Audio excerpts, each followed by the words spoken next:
क्या बात है बेटा, तुम आज ऑफिस नहीं गई? तबीयत तो ठीक है ना?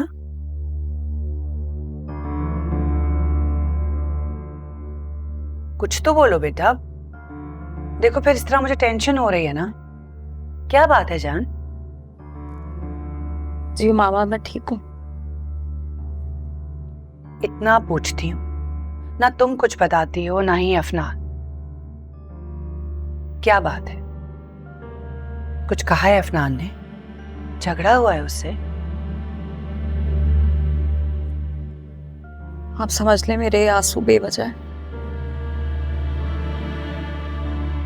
अच्छा चलो ठीक है, मैं समझ गई।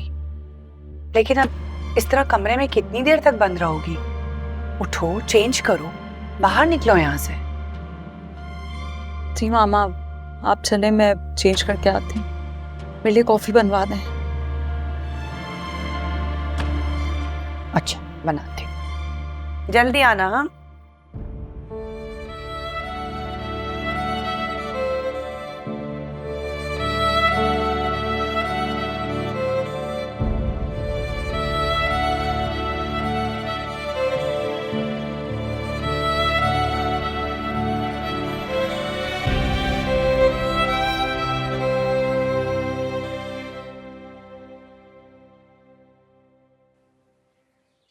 आपने नाश्ता क्यों नहीं किया सबके साथ?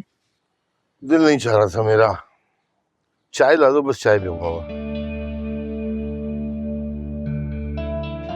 अगर आप कहें तो सलमा से मैं बात कर लूं? नहीं, मैं दुकान पे अनवर से खुद बात कर लूंगा। ठीक है, जैसे आपकी मर्जी। मगर सुने, जरा सोच समझ के बात कीजिएगा। हाँ मेहनाज, मुझे भी डर है ऐसा ना हो कि मेरे और अनवर के दरमियान कोई मुश्किल ना हो जाए। इस लड़की ने तो हमें बड़ी आजमाइश में डाल दिया है। रमशा पे बहुत गुस्सा है मुझे। रमशा को कुछ भी कहने की जरूरत नहीं है और ना ही बिलावजा गुस्सा करना उसमें। बस उसका हक है, वो जिससे चाहे शादी करे, जिससे नहीं। मुझे तो समझ में नहीं आ रहा कि मैं सलमा से कैसे बात करूंगी, किस तरह से उसे फेस करूंगी। तुम सलमा की फिक्र मत करो, मैं अनवर से बात करूंगा और समझा देगा उसे। परेशान ना हो, चाय ला दो मुझे। जी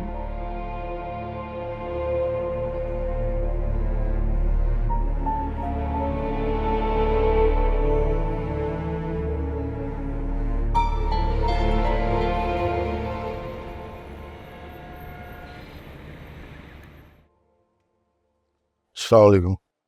वालेकुम अस्सलाम। भाईजान कहाँ चले गए थे आप? नहीं नहीं, सब ठीक है। वो तुम्हारी भाभी ने जरा बात करने के लिए रोक लिया था, जरूरी है। भाईजान एक जरूरी बात तो मुझे भी आपसे करनी थी। वो घर में मौका ही नहीं मिलता आपसे बात करने का। वो सलमा पूछ रही थी कि आपने क्या फैसला किया रमशा और शानी के रिश्ते के बारे में।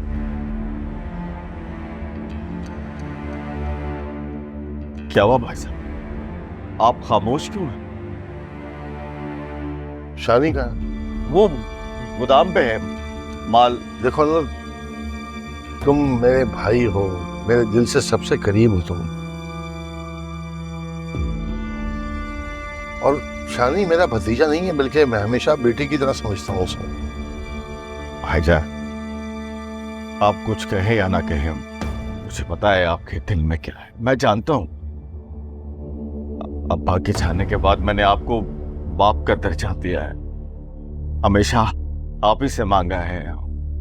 और आज जिंदगी के इस अहम फैसले पे आप ही के सामने हाथ फैलाए।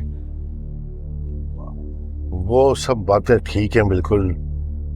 शानी भी बहुत अच्छा बच्चा है, मगर तो इसका मतलब ये हुआ कि आपको शानी और रमशा का रिश्ता मंजूर है? अरे अरे शानी, इधर मुबारक हो तुझे, बड़े अब्बू ने तेरा रिश्ता मंजूर कर लिया है। मेरी बात तो सुनो। मैं तो पहले ही, भाई साहब ये देखे जादू देखे, मैं तो पहले ही मिठाई लेके रखा। मुंह मीठा कर, अरे मुंह मीठा कराना बड़े अब्बू का। और बड़े अब्बू को अपनी बेटी की बहुत फिक्र है, संभाल के रखना है। मुबारक हो, मुबारक। अब आप भी खाएं। हाँ अब मुबारक। आपने मेरा दिल रख लिया, मुझे यकीन था आप मुझे कभी इनकार नहीं करेंगे। आपने मेरी मुश्किल आसान कर दी। मैं कितना खुश हूं मैं आपको बता नहीं सकता। पानी लेके आ। जी मैं और खाएंगे आप?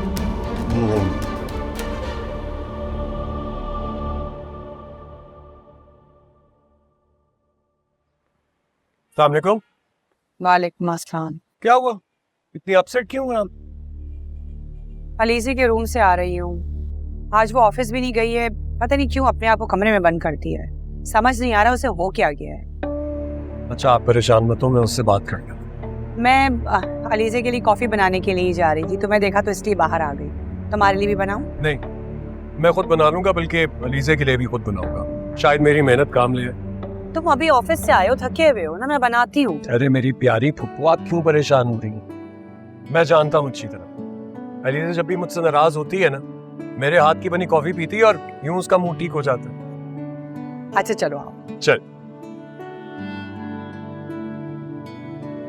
भाभी, भाभी, अरे भाभी, आप यहाँ आए, मैंने आपको पूरे घर में ढूंढ लिया। अरे मिठाई खाएं, मुंह मीठा करें जल्दी, बस खाएं।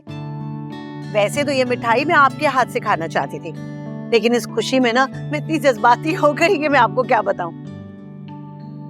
अल्लाह का शुक्र है ना, अल्लाह ने हमें ये खुशी देखनी नसीब की। अरे वाह, अकेले अकेले मिठाइयाँ खाई जा रही हैं और मुझसे किसी ने पूछा भी नहीं। अरे नहीं भाई, ये लो मेरी बच्ची, ये तुम्हारी, बल्कि सारा डिब्बा तुम्हारा। सबसे ज्यादा हक तो तुम्हारा है इसमें। वाह, बहुत मजे की मिठाई है, बहुत अच्छा। अस्सलाम वालेकुम बाबू, मिठाई खाए ना? नहीं मैंने दुकान पे खा ली। अस्सलाम वालेकुम भाई। वालेकुम सलाम। वाह भाई, दुकान में भी मिठाइयाँ बांटी जा रही हैं, किस खुशी में? यही बात तो मेरी समझ में नहीं आ रही कि आखिर सलमा मिठाई क्यों खिला रही है। खैर हमें क्या भाई, अल्लाह करे उनके घर पे ऐसी रोजाना हजारों खुशियां आए ताकि हमें हजारों मिठाई के डब्बे मिले। आमीन। खैरियत तो है, आप इतने परेशान लग रहे, क्या हुआ है? तुम ये मिठाई खा के भी नहीं समझी? क्या क्या नहीं समझी मैं?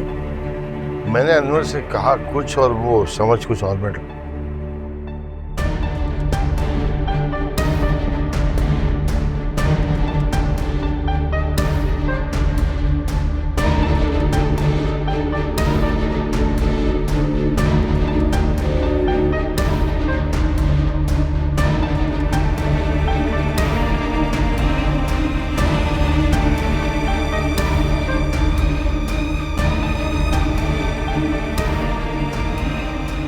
अगर वो नहीं समझ पा रहा था तो आपको बता देना चाहिए था ना कि रमशा इस रिश्ते के लिए नहीं राजी। आप क्यों चुप रह गए? बोलना चाहिए था ना आपको। अरे भाई है मेरा, वो साफ मना तो नहीं कर सकता था ना। घुमा फिरा के बात करना था, वो बात को कुछ और समझ बैठा। अल्लाह, आपको अंदाजा भी नहीं है कि आप क्या कर बैठे। परेशान ना हो तुम, करता हूँ कुछ मैं।